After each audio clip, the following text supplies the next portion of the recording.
Markus pasal 4 ayat 26 sampai 34. Lalu kata Yesus, beginilah hal kerajaan Allah itu, seumpama orang yang menaburkan benih di tanah. Lalu pada malam hari ia tidur dan pada siang hari ia bangun.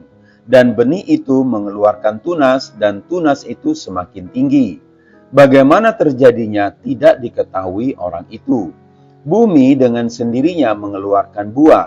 Mula-mula tangkainya, lalu bulirnya. Kemudian butir-butir yang penuh isinya dalam bulir itu.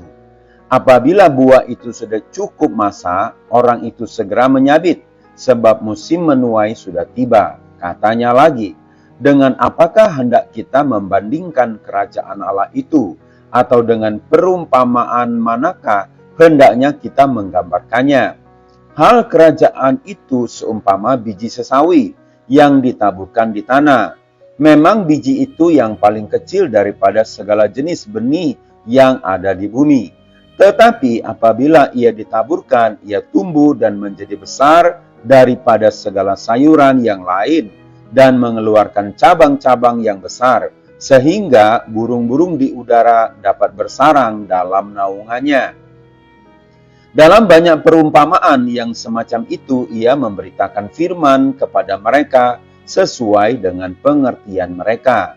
Dan tanpa perumpamaan, ia tidak berkata-kata kepada mereka, tetapi kepada murid-muridnya, ia menguraikan segala sesuatu secara tersendiri.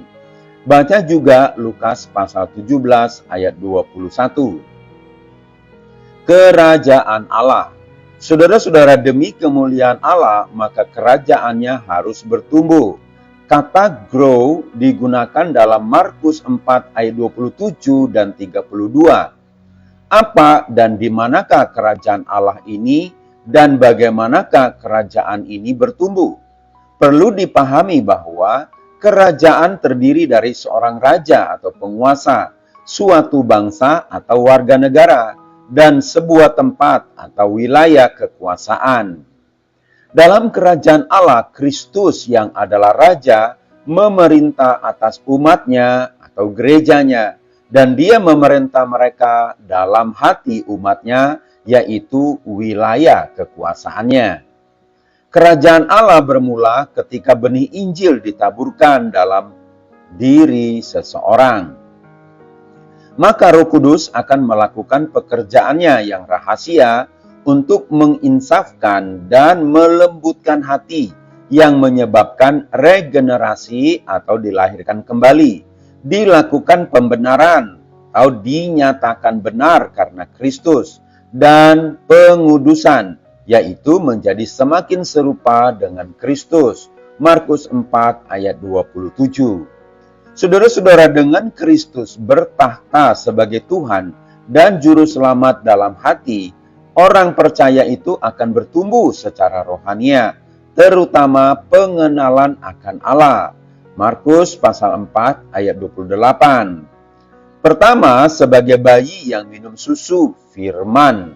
1 Petrus 2 ayat 2. Dan kemudian sebagai seorang dewasa yang mampu untuk membedakan kebenaran dari kesalahan, yang benar dari yang salah, yang baik dari yang jahat, dan tidak mudah untuk diombang-ambingkan oleh ajaran yang sesat.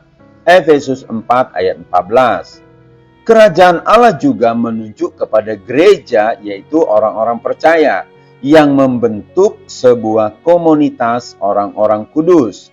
Dan komunitas ini ketika melakukan pekerjaan misi dan penginjilan akan bertumbuh secara berlahan dan tetap konsisten melakukan misi Injil. Kerajaan ini digambarkan sebagai biji sesawi, biji yang sangat kecil dari semua jenis biji-bijian. Biji ini membutuhkan waktu untuk tumbuh menjadi pohon yang kuat dan memberi manfaat bagi yang lainnya. Saudara-saudara, gereja tidak dimulai dengan suatu ledakan. Gereja bukan seperti jamur yang bertunas pada waktu semalam dan kemudian menjadi layu, melainkan sebuah biji sesawi yang tumbuh menjadi sebatang pohon yang kuat dan rimbun. Gereja akan tumbuh seperti yang telah Kristus katakan.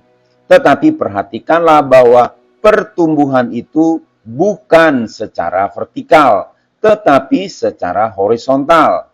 Ia mengeluarkan cabang-cabang yang besar sehingga burung-burung di udara dapat bersarang dalam naungannya.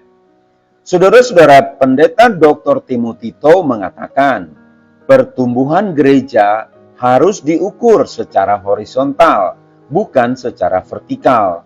Diukur kedalamannya, bukan ketinggiannya. Gereja tidak boleh menjadi seperti Menara Babel, yang congkak dan tinggi hati, tetapi harus seperti pohon yang menaungi dan menjadi tempat perlindungan bagi semua orang yang memiliki kebutuhan rohani. Saudara-saudara, kerajaan Allah yang diumpamakan biji sesawi yang bertumbuh berakar yang dalam sehingga kuat. Gereja yang sehat adalah setiap pribadi jemaatnya bertumbuh di dalam Tuhan. Jadilah jemaat yang di mana Kristus bertakhta sebagai Raja dan Juru Selamat dalam hidupmu. Saudara-saudara, teruslah belajar firman Tuhan sehingga engkau bertumbuh semakin giat dalam misi Injil, HOR Ministry.